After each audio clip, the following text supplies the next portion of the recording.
ప్రభువైన యేసు మనిషిగా ఎందుకు వచ్చాడు, లేదా ఇంకా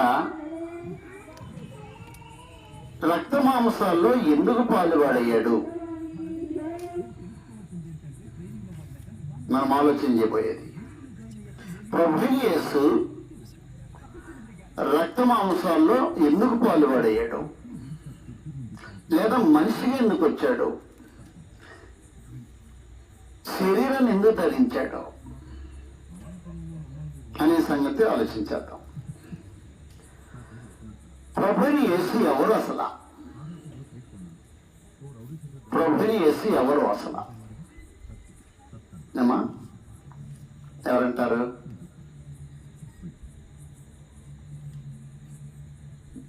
ఏదో నువ్వే చెప్పుకో, నాకు మాకెందుకంటారా?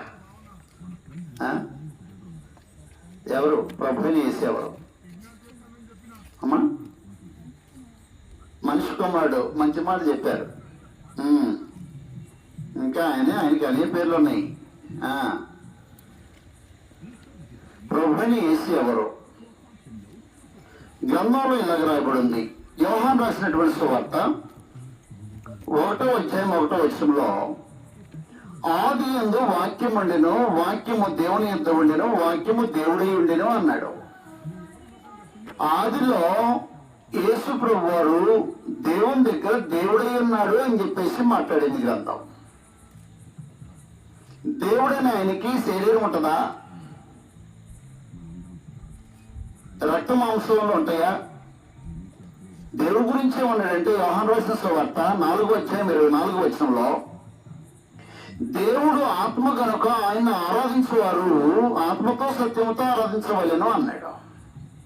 దేవుడు ఆత్మస్వరూపి, కంటి కనపడేవాడు కాదు, మనుషుల యొక్క చూపులకు అగపడేవాడు కాదు. దేవుడు మనుషులు కళ్ళ కనపడుకోకుండానే ఆయన ఉన్నాడని రుజుపరుస్తుంది గ్రంథం.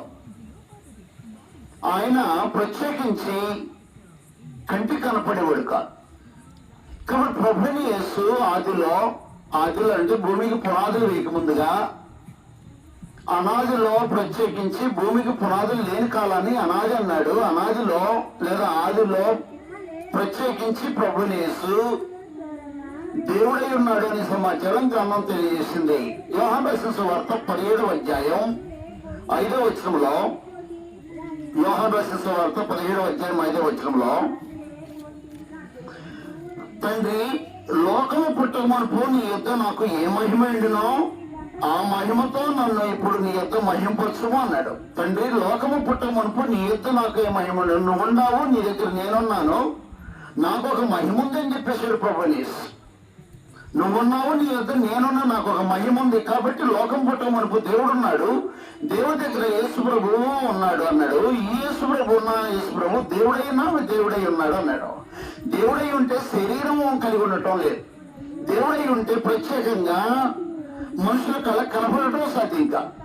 కాబట్టి పరలోకమందుకు దేవుడు ఏం చేశాడనంటే, దేవుడితో పాటు అంటే దేవుడైన యెహోవాతో పాటు యేసు ప్రభు దేవుడై ఉంటే ఈ యేసు ప్రభువాన్ని మనుషుల పాపముల కొరకు ప్రాయశ్చిత్తంగా ఉండటానికి ఆయన జగత్తు పునాదులు వేయకముందుగానే నియమించేశాడని చెప్పేసి పేతురు రాసినటువంటి మొదటి పత్రిక 1వ అధ్యాయం 19వ వచనంలో, దేవుని దగ్గర ఉన్నటువంటి యేసు ప్రభుని ఎలాగున్నాడు? దేవుని దగ్గర యేసు ప్రభు ఎట్లున్నాడు? దేవుడై ఉన్నాడు. అనాదిలో ఆదిలో దేవుని దగ్గర యేసు ప్రభు దేవుడై ఉన్నాడు. దేవుడైనటువంటి యేసు ప్రభుని జగత్తుకు పునాదులు వేయకముందుగానే అంటే లోకం పుట్టక మునిపే దేవుడు ఏం నిర్ణయించాడంటే యేసు ప్రభుని ఈయనకు ఒక శరీరాన్ని అమర్చాలి, ఈయనకు ఒక రక్తాన్ని మాంసాన్ని పొదగాలి, మనుషుల కళ్ళకి కనపడినటువంటి వాడిని ఏం చేయాలనుకున్నాడంటే ఒక శరీరంతో ఒక రక్త మాంసంతో భూమి మీద పంపిస్తే మనుషుల కళ్ళకి కనపడేవాడు అయిపోతాడు అనమాట. కాబట్టి అలాగే ప్రభువుని యేసుని దేవుడు ఏం చేశాడంటే తన పక్కన ఉన్నటువంటి ఆయన్ని యేసు ప్రభువుని ఈయనకి ఒక శరీరాన్ని మాంసాన్ని అలాగే రక్తాన్ని పొదిగి ఆయన ఈ లోకానికి తీసుకురావాలని ఆలోచన చేశాడు. ఎప్పుడంటే లోకము పుట్టుకు మునిపోయాడు. అక్కడ మాట్లాడుతున్నాడు 19వ వచనంలో, పేతురు రాసినటువంటి మొదటి పత్రిక 1వ అధ్యాయం 19వ వచనం, అక్కడ మాట్లాడాడు స్పష్టంగా. పేతురు రాసిన మొదటి పత్రిక 1:19 పితృపారంపర్యమైన 9 అమూల్యమైన రక్తము చేత అనగా నిర్దోషమును నిష్కళంకమగు గొర్రెపిల్ల వంటి క్రీస్తు రక్తము చేత విమోచించబడుతుందని మీరు ఎదురు కదా. ఆయన జగత్తు పునాది వేయబడమనిపై నియమించబడిను అన్నాడు. ఎవరు నియమించబడింది? లోకం పుట్టమనుపు యేసుప్రభు నియమించబడ్డాడు. దేనికి నియమించబడ్డాడు అని అంటే తన పవిత్రమైన రక్తము చేత మానవ జాతిని విమోచించడానికి ఏర్పాటు చేయబడ్డాడు, నియమించబడ్డాడు. ఎవరు నియమించిన ఎవరు? దేవుడు. నియమించబడ్డవాడు యేసుక్రీస్తు. ఇంతకీ యేసుక్రీస్తు ఎవరంటే దేవుని దగ్గర దేవుడైన వాడు అనమాట. ఒకప్పుడు ఆదిలో అనాదిలో ఆ దేవుడైన వాడు ప్రత్యేకించి మనుషులు కళ్ళ కనపడినటువంటి ఆయన్ని ఏం చేయబడుకున్నాడంటే రక్త మాంసం పాలివాడైతే ఈ మాంసము మానికెత్తి అలాగే మా మీద పవిత్రమైన రక్తం కాంచబడితే ప్రాణం పెట్టగలిగే అవకాశం ఉంటుంది.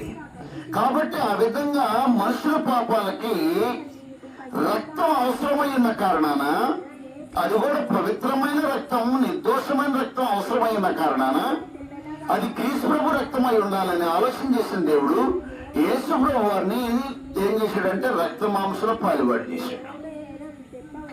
ఈ రక్త మాంసంలో పాలువాడైనటువంటి యేసు ప్రభు ఎందుకు రక్త మాంసంలో పాలువాడైన సమాచారం మనం ఆలోచన చేస్తున్నాం.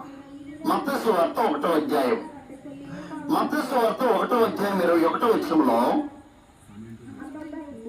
అనుకోకుండా మరితో దేవతతో వచ్చి మాట్లాడి,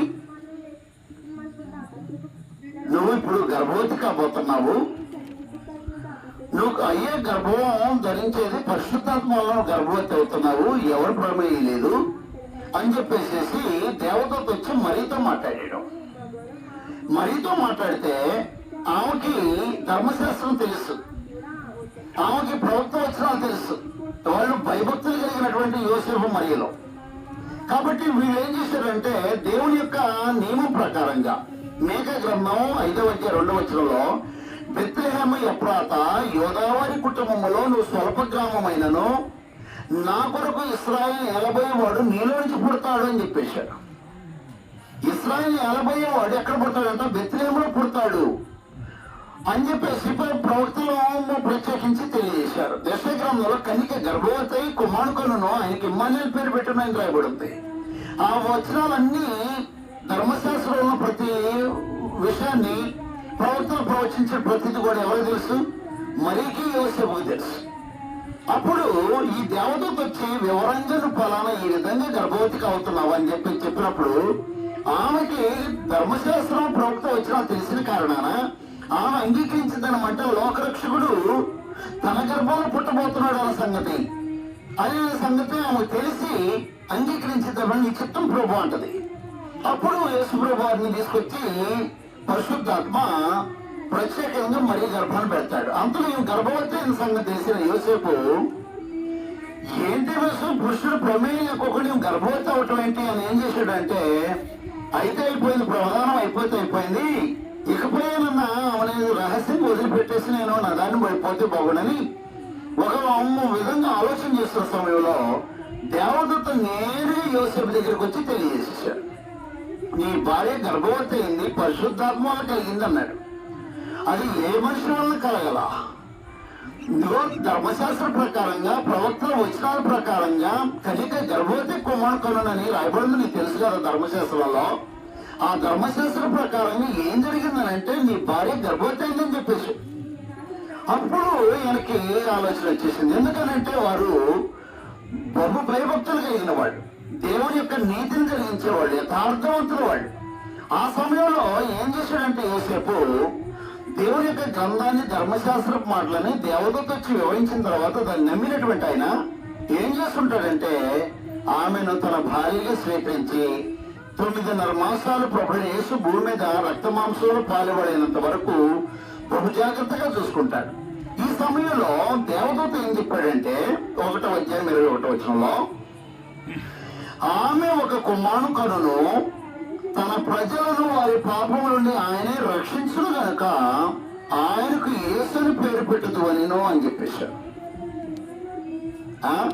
యేసు ప్రభు రక్త మాంసంలో పాలువాడవుతుంది ఎందుకో తెలుసా? లేదా మరి గర్భాన ఒక శిశువుగా, ఒక పిండంగా, ఒక శిశువుగా లోపల గర్భంలో ఒక శిశువుగా పెరుగుటం జరుగుతుంది. ఒక రక్త మాంసం కలిగి ఒక శిశువుగా లోపల అవతారం కలిగి శరీరాన్ని ధరించుకుని అవయవాలు కలిగి రక్త మాంసాలు పొదిగి మరి గర్భాన్ని నుంచి భూమి మీద రావడానికి ఆలోచన కలిగి ఉన్న ప్రత్యేకించి ఎందుకు పుట్టబోతున్నాడు తెలుసా? మనిషిగా యేసు ప్రభుని గర్భం అంటే మాట్లాడేశాడు, తన ప్రజలను వారి పాపము నుండి ఆయనే రక్షించేవాడు అని చెప్పేశాడు. రక్షకుడు ఆయన. ఎక్కడి నుంచి రక్షిస్తాడంట ఆయన? తన ప్రజలు వారి పాపము నుండి రక్షించేవాడు. రక్షించడానికి గాను, మనుషులను రక్షించడానికి గాను ఏం చేస్తుంటాడంటే ఆయన రక్త మాంసంలో పాలువాడు అవుతాడు అన్నమాట. రక్షకుడిగా ఉండటానికి గాను ఏం చేస్తుంటాడు తెలుసా? ఆయన ఒక శరీరాన్ని ధరించుకుంటుంటాడు అనమాట. పిండంగా మరి గర్భంలో పవిత్రమైన రక్తాన్ని కలువరి శిలువలో దారపోయాలి. ఆ రక్తం చేత మనుషుల పాపాలను సంపూర్ణంగా కడిగివేయాలంటే ఈయన కూడా ఏమవ్వాలా? తల్లి గర్భంలో నుంచి మనిషిగా రావాలి భూమి మీదకి. అలాగే నువ్వు నేను ఎలాగ రక్త మాంసాలు కలిగి ఉన్నామో ఆయన కూడా రక్త మాంసాలు పాలుపడే రావాలి భూమి మీదకి. అందుకు యేసు చెప్పాడు, నీ భార్య గర్భవతి అయింది ఎవరి వల్ల కలిగింది కాదు, ఆయన రక్త మాంసం వల్ల పాలుపడవుతున్నాడు.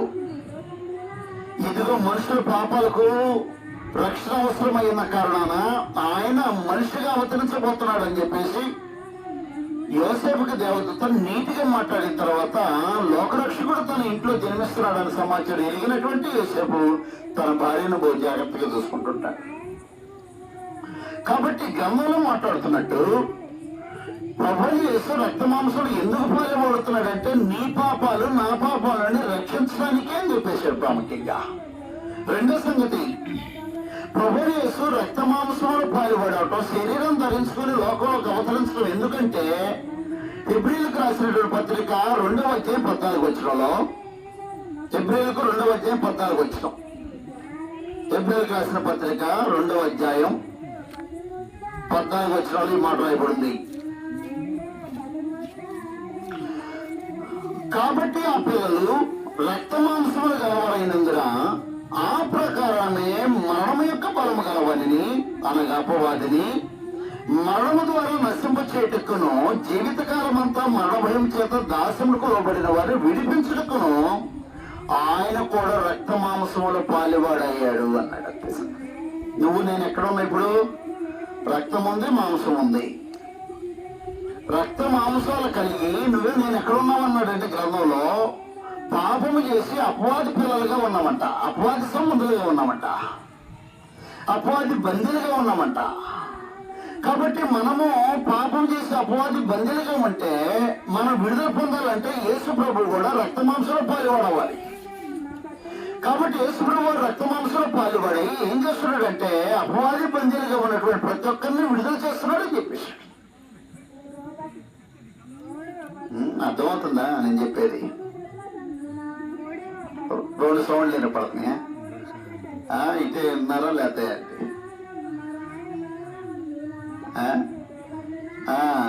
అది ఒకటి ఇటు పడుతుంటే తేడా పడితే వారు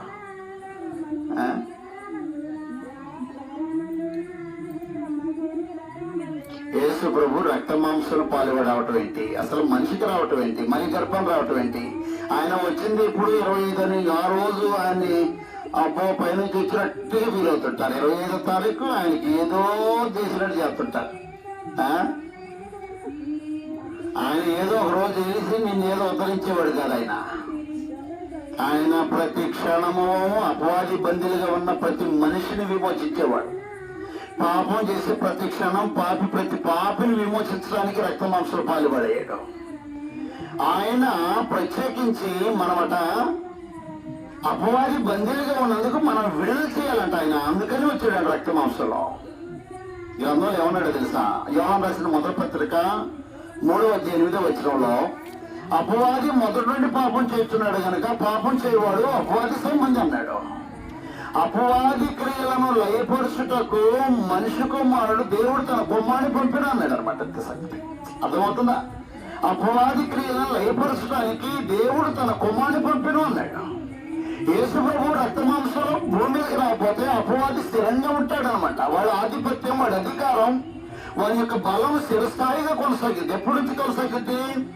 ఆదాము మొదలుకొని యేసు ప్రభు రాకడ వరకు చిరస్థాయిగా కొనసాగిద్దాం. కాబట్టి ప్రభుని యేసుని దేవుడు ఎందుకు పంపించాడు? ఎందుకు రక్తమాంసం పొదిగాడు? ఆయన మరీ గర్భాన్ని పెట్టి లోకంలో ఒక మనిషిని ఎందుకు అవతరింపజేశాడంటే, అపవాది అనేవాడు వాడి ఆధిపత్యము, వాడి యొక్క అధికారము భూమి మీద చలామణి కాకుండా ఏం చెప్తా వాడిని నశింపజేసి వాడి బందీలుగా ఉన్నటువంటి పాపం చేసే మనుషులందరినీ విడుదల చేయాలంటే యేసు ప్రభు కూడా రక్తమాంసం పాల్గొడు కావాలి. అది సంగతి అనమాట. అందుకు యేసు ప్రభు రక్తమాంసం. లేకపోతే యేసు ప్రభు వాడు దేవునితో పాటు దేవుడిగా పరలోకంలో ఉండేవాడు.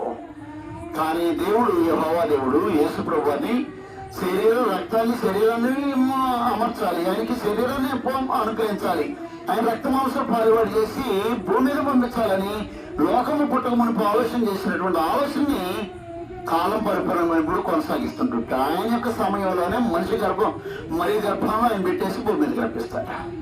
అప్పుడు దాకా అపవాది చలామణి అవుతానే ఉంటాడు. వాడి ఆధిపత్యం చలామణి అవుతుంది. మీకు చిన్న ఉదాహరణ గుర్తు చేస్తా. యేసు ప్రభు వారు కల్వరి శిలువలో తన ప్రాణం పెట్టేటప్పుడు కుడివైపున ఒక దొంగ, ఎడమవైపున ఒక దొంగ ఉంటాడు కదా, తెలుసు కదా. కుడివైపున దొంగ పలికే పలుకులు వేరుగుంటుంటాయి, ఎడమ పక్కన ఉన్నటువంటి దొంగ యొక్క పలుకులు వేరుగుంటాయి. ఎడమ పక్కన ఉన్నటువంటి దొంగ ఏమంటాడంటే, నువ్వు దేవుని కుమారుడు కదా, యూదులకు రాజువు కదా, నువ్వు కాపాడుకొని మమ్మల్ని కూడా కాపాడరాదు అంటాడు. నువ్వు కాపాడుకొని మమ్మల్ని కూడా కాపాడరాదు అంటాడు.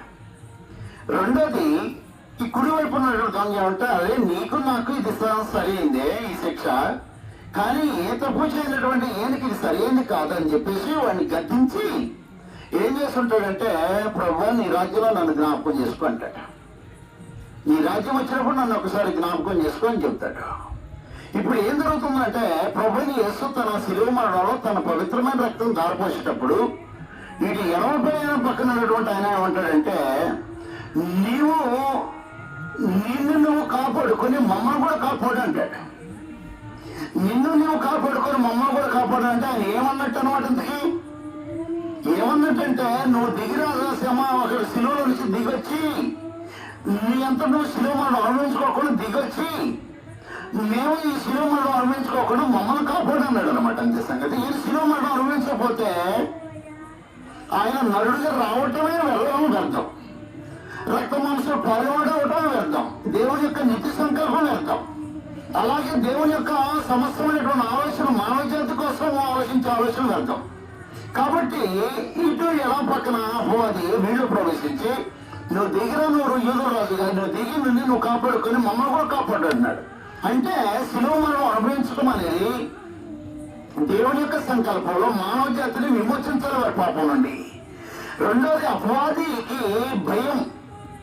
ఎందుకు భయం అంటే, వాడి ఆధిపత్యము, వాడి అధికారం కుప్పకూలిపోద్దని ఏం చేస్తున్నాడంటే, వీడిలో ప్రవేశించి ఎడం చేయి పక్కన ఉన్న వాడి మీద ప్రవేశించి నువ్వు దిగిరా అని చెబుతాడు. శిలువ మరణం అనుభవిస్తే వీడికి ఎలాంటి ఆధిపత్యం ఉండదు. కాబట్టి శిలువ మరణం అనుభవించుకోకుండా నువ్వు దిగిరా అంటాడు అనమాట. ఏం కూడా కుడివైపు నీకేం ప్రభా, నువ్వు ఏ ఇబ్బంది లేదు, నువ్వు శిలువ మరణం అనుభవించేసాయి, నీ రాజ్యం వచ్చినప్పుడు నువ్వు జ్ఞాపకం చేసుకొని చెప్పేసి తన యొక్క పోరాటంలో అపవాదికి యేసు వారికి ఉన్నటువంటి పోరాటం మధ్య పక్కన ఉన్నటువంటి ఒక వ్యక్తి సవాల్ ఇస్తున్నాడు. నీకేం ఇబ్బంది లేదు, నువ్వు మరణం అనుభవించు, పవిత్రమైన రక్తం ధారపోసాయి, నీ ప్రాణం పెట్టి నన్ను కూడా నువ్వు జ్ఞాపకం చేసుకుని నీ రాజ్యాలు అని చెప్పేసి యేసు ప్రభు వారి యొక్క పోరాటానికి ప్రోత్సాహం అందిస్తున్నాడు పక్కన ఉన్నటువంటి ఒక వ్యక్తి. ఏమో ఎవడో ఎడమ పక్కన ఉన్నటువంటి వ్యక్తి ఏం చేస్తున్నాడంటే, నువ్వు దిగినా నువ్వు శిలువ మరణం అనుభవించకూడదు అని చెప్తున్నాడు, నువ్వు శిలువ మరణం అనుభవించని మాట్లాడుతున్నాడు. కాబట్టి ఈ గ్రంథంలో ఏం చేస్తుంటాడంటే, అపవాది మనుషుల క్షేమం కోరేవాడు కాదు. రెండోది, దేవుని ఆలోచనని ఎట్టకేలకు గౌరవించేవాడు కాదు. గ్రంథంలో మనకు తెలిసినట్టు మత్తయి సువార్త 16వ అధ్యాయం, మత్తయి సువార్త 16వ అధ్యాయం ఈ విధంగా రాయబడింది. 23 వచ్చిన చూడండి. ఇక్కడ ఏమన్నాడు? యేసుప్రభు వారు అన్నారన్నమాట, ఒక మాట అంటున్నారు. అయితే ఆయన పేతురు వైపు తిరిగి, సాతానా, నా వెనకపోము, నీవు నాకు అభ్యంతరకారణమై ఉన్నావు. నీవు మనుషుల సంగతులనే తలంచున్నావు కానీ దేవుని సంగతులను తలంపకున్నావు అని పేతురుతో చెప్పాను. సాతానికి ఏంటంటే మనుషుల సంగతి ఆలోచిస్తాడంట. మనుషులను విమోచించబడకూడదు, మనుషులు నా యొక్క అండర్లో ఉండాలి అని ఆలోచిస్తున్నాడు కానీ దేవుని యొక్క సంగతులు ఆలోచన చేయట్లేదంట. ఏంటి దేవుని సంగతులు? దేవుని సంగతులు ఏంటి? యేసు ప్రభు శిలువ మరణం అనుభవించడం దేవుని సంగతి. దాని గురించి ప్రత్యేకంగా పట్టించుకోవట్లేదు. కావున ప్రియమైన దేవుని పిల్లలారా, ప్రభుని యేసు నరుడిగా ఈ లోకంలోకి రాకపోతే నీలాగా నాలాగా నేను పాపం నుండి విడుదల పొందటం సాధ్యమే కాదు. రెండు, అపవాది యొక్క బందీ, అపవాది నశించుకోవడం సాధ్యం కాదు. అపవాది యొక్క బందీలుగా ఉన్నటువంటి మనము విడుదల పొందడం సాధ్యం కాదు. మూడో సమాచారం గ్రంథంలో ఈ విధంగా రాబడింది. హెబ్రీయులకు రాసిన పత్రిక, హెబ్రీయులకు 10వ అధ్యాయం, హెబ్రీయులకు 10వ అధ్యాయం 10వ వచనంలో మాట్లాడబడింది. యేసుక్రీస్తు యొక్క శరీరం, మాట్లాడుతున్నాను నీటిగా, యేసుక్రీస్తు వారి యొక్క శరీరం ఒక్కసారి అర్పించబడు చేత ఆ చిత్తమును బట్టి మనము పరిశుద్ధపరచబడి ఉన్నాము అన్నాడు. యేసుప్రభు వారి యొక్క శరీరం అంటే రక్త మాంసంలో పాల్గొబడినటువంటి ఈ శరీరం, దేహం ఏం చేయబడింది? ఒక్కసారి అర్పించబడటం చేత అన్నాడు. అర్పించబడటం అంటే ఒక్కసారి కలువశిలలో తన ప్రాణం పెట్టడం వల్ల మనుషులైనటువంటి వారిని దేవుడు ఏం చేయగలిగే అవకాశం దక్కిందంటే పరిశుద్ధులను చేయగలిగే పరిస్థితి వచ్చింది. యేసుప్రభు శిలువ మరణం లేకుండా ఏ మనిషి పరిశుద్ధులుగా తీర్చిదిద్దబడటం సాధ్యమే కాదు. దేవుడు మనుషులను పరిశుద్ధులను చేయటం కానీ నియంత్రణ పరిశుద్ధులు కావాలన్నా కూడా ఎవరు కావాలట? యేసుప్రభు వారి యొక్క శరీరం మాన మీద వేలాడాలి, ఆయన రక్తం ధారపోయాలి. ఆయన రక్తం ధారపోస్తే, ఆయన శరీరం మాన మీద వేలాడబడితే అప్పుడు నేను ఏం చేయబడే అవకాశం ఉందంటే పరిశుద్ధపరచబడటానికి అవకాశం ఉంది. దేవుడు నన్ను పరిశుద్ధం చేయడానికి కూడా యేసుప్రభు రక్త మాంసం పాల్పడవాలి. హెబ్రీయులకు 1వ అధ్యాయం, హెబ్రీయులకు 2వ అధ్యాయం, క్షమించండి 2వ అధ్యాయం, 2వ అధ్యాయం 11వ వచనం చూడండి. అక్కడ ఏమన్నాడు? పరిశుద్ధపరచు వారికి, పరిశుద్ధపరచబడి వారికి అందరికీ ఒకటే మూలం అన్నాడు. ఏమన్నాడు తెలుసా? పరిశుద్ధపరిచేవాడు దేవుడు, పరిశుద్ధపరచబడేవాడు మనుషులు. నువ్వు పరిశుద్ధపరచబడాలన్నా లేదా దేవుడు నిన్ను పరిశుద్ధంగా చేయాలన్నా ఎవరు కావాలంట? ఎవరు కావాలి? యేసుప్రభు వారు మనిషిగా లోకంలో అవతరించాలి. మాన మీద తన యొక్క దేహము వేలాడాలి, మాన మీద తన పవిత్రమైన రక్తం దారిపోయాలి. కాబట్టి రక్తం మాంసం రెండు మాన మీద జరగాల. అందుకు మరి గర్భాన పుట్టాడు అనమాట. మరి గర్భాన రక్త మాంసాలు పొదిగి భూమి మీదకి అవతరించేశాడు.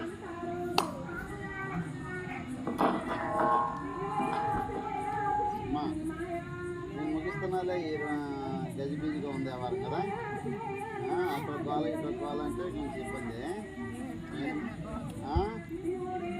మీరు వినకపోయినా ఇవి పడతాను ఉంటాయి. ఓకే ఓకే, నిద్ర వస్తుందిలే కొద్దిగా, అందుకనే ఆలోచిస్తున్నాను. నిద్ర వస్తుంది కదా.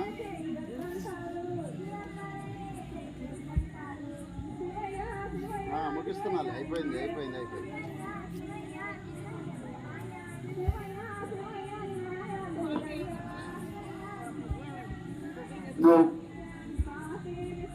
నిద్రపోతాడు, నిద్రపోయిన సంగతి చెబుతున్నాడు. పగలు నిద్రపోయే వాళ్ళకి నిద్ర ఎందుకు వస్తుంది? నా పోటీ వాళ్ళకి వస్తుంది. అవును కదా, పాపం పనిచేసి అలసిపోయి వస్తుంటారు. నేను ఇంకో పాలన తీసుకుందాం అనుకున్నా, అదేమో గంట పట్టేటట్టు ఉంది. అప్పుడు ఇక నేను చెప్పుకోవడం పాటు మీరు ఎనర్లని మార్చేసా.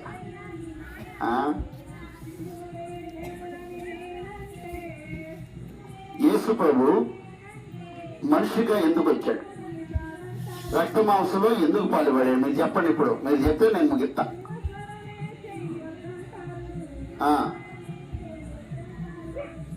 మీరు చెప్పండి ఇప్పుడు. మనుషులు పాపులం కదా మనం. మన పాపాలు పోవాలంటే యేసు ప్రభు ఏమవ్వాలా? మరి గర్భంలో నుంచి రావాలా, అంతే కదా.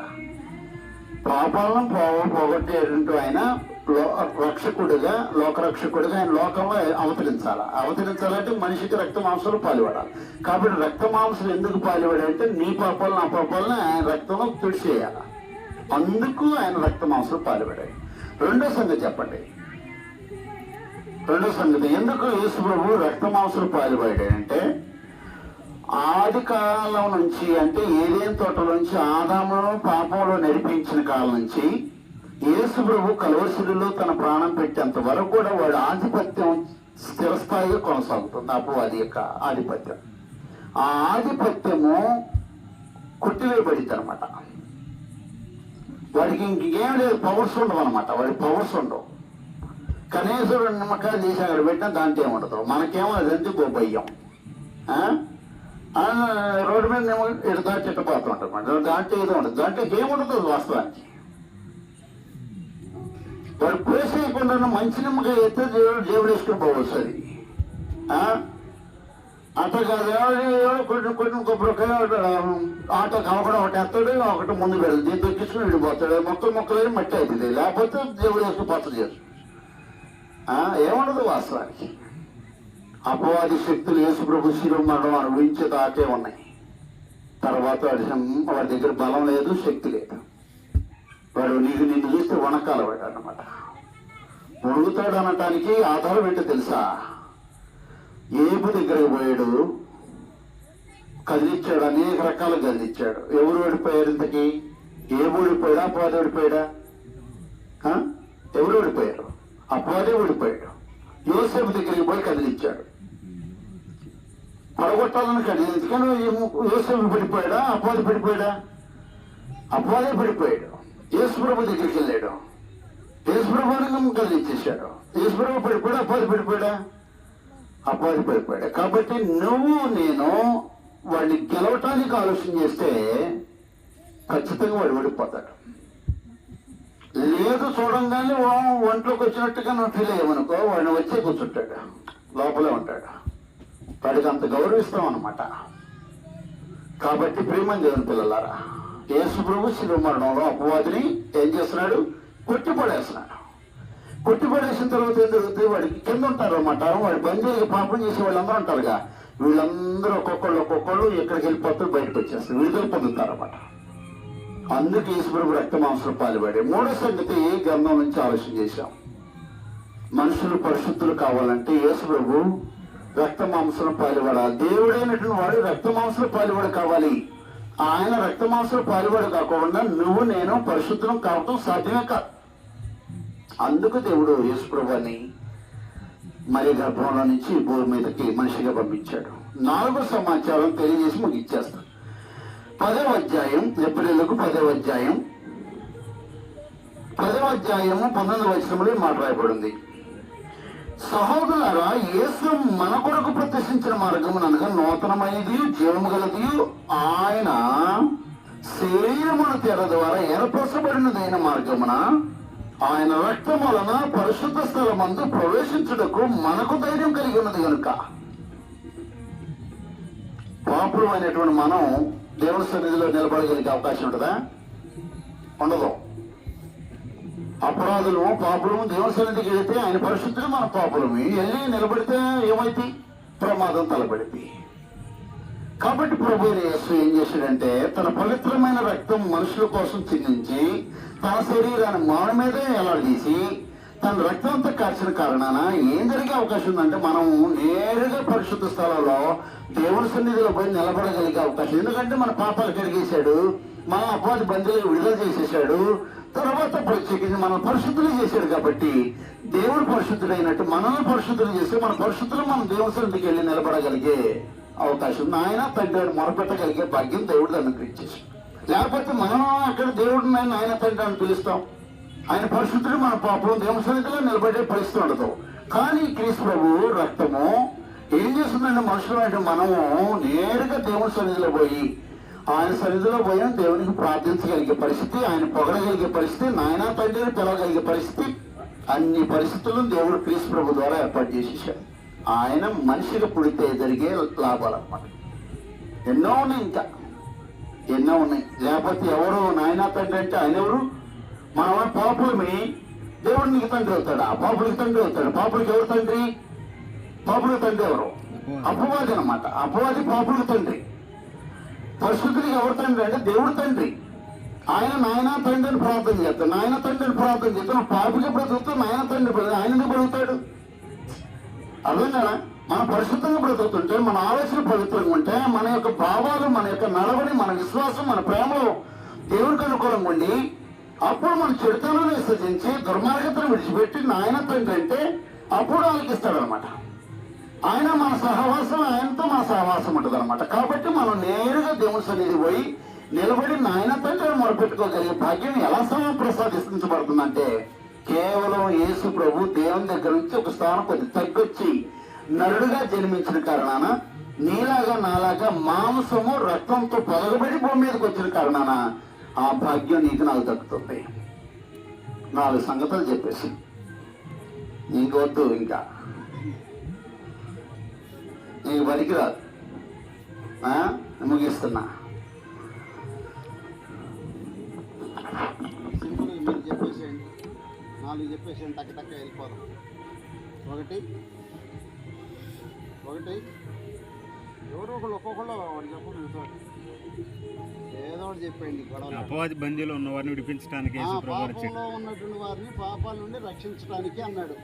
నీ భార్య గర్భవతి అయింది, తన ప్రజలను వారి పాపం నుండి విమోచించేవాడు ఆయన ఆమె గర్భంలో ఉన్నాడు, మనిషిగా పుట్టబోతున్నాడు అని చెప్పేసాడు దేవుడు. కాబట్టి ఒకటి గ్రంథం చెప్పేది ఏంటంటే, పాపాల నుండి విమోచించేవాడు మనిషిగా రాబోతున్నాడు, గర్భంగా ధరించబడ్డాడు అని చెప్పేసాడు. 2, అపవాది బందీలుగా విడుదల చేయటం. మనమందరం పాపం చేసేవాళ్ళం, మనమందరం ఎక్కడ ఉంటాం? అపవాది పిల్లలం కదా. అపవాది పిల్లలు అనేటువంటి వారిని అపవాది యొక్క కంట్రోల్లో ఉంచుకున్నాడు, వారిని అందరూ విడుదల చేస్తున్నాడు అనమాట. క్రీస్తు ప్రభు రక్త మాంసాలు పాలుపడైందుకే అందుకే అన్నాడు. 3వ సమాచారం గ్రంథంలో ఏం మాట్లాడుతున్నాడంటే, నిన్ను నన్ను పరిశుద్ధులు చేయటానికి ఆయన రక్త మాంసంలో పాలుపడేది. మనం ఆయన రక్తంలో మాంసంలో పాలుపడ కాకపోతే మనం పరిశుద్ధులం కావటం సాధ్యం. 4వ సమాచారం, పరిశుద్ధులమైన వారం నేరుగా దేవుని సముఖానికి వెళ్ళి ఆయనతో సహవాసం చేయటం కానీ, ఆయనకు మొరపెట్టుకోవటం కానీ, నాయన తండ్రి అనటం కానీ, ఇలాంటి ఉన్నతమైన భాగ్యం దేవుడు మనకి క్రీస్తు ప్రభు ద్వారా ఏర్పాటు చేశాడు. అందుకు మానవ జాతి కోసం యేసు ప్రభువాన్ని రక్త మాంసంలో పాలుపడి చేశాడు. అనాదిలో ఆలోచనలో ఏర్పాటు చేసుకున్నాడు. కాలం పరిపోయినప్పుడు నువ్వు రక్త మాంసాలు ధరించాలి అని పంపించేశాడు అన్నమాట. కాబట్టి ఆలోచించేద్దాం. క్రీస్తు ప్రభు వారు అంటే ఏదో 25వ తారీఖు వచ్చినవాడు కాదు, లేకపోతే ఏదో ఆయన జస్ట్ నోటితో ప్రభు అంటే వచ్చేవాడు కాదు. ఆయన ఊరక ప్రభు అంటే పలికేవాడు కాదు. ఆయన యేసు ప్రభు వారు ఊరక ప్రభు అంటే పలికేవాడు. ఎలాంటి వాడు అంటే ఆయన నిజంగా మనుషుల్ని నిజంగా విమోచించే రక్షకుడు ఆయన. కాబట్టి ఆలోచించేద్దాం. పరమందున దేవుడు మనల్ని విమోచించడానికి ప్రభువుని ఈ లోకాన్ని పంపించాడు. యేసు ప్రభు అంటే ఊరక ప్రభు కాదు, ఏదో 1, 2, 3 జాతులకి ప్రభువు కాదు. ఆయన ఎవరికైనా ప్రభు, లోకంలో ప్రతి మనిషికి ప్రభు. ఆయన ప్రభువుని విశ్వసించే ప్రతి ఒక్కరికి ఆయన ప్రభు. ఆయన అపవాది బందీలుగా ఉన్న వారిని విమోచించగలిగిన ప్రభు, పాపాల నుండి రక్షించగలిగిన ప్రభు, నిన్ను పరిశుద్ధం చేయగలిగిన ప్రభు, దేవుని సొంతంలో నిలబెట్టగలిగిన ప్రభు అనమాట. ఆయన ఒకరిద్దరికి కాదు.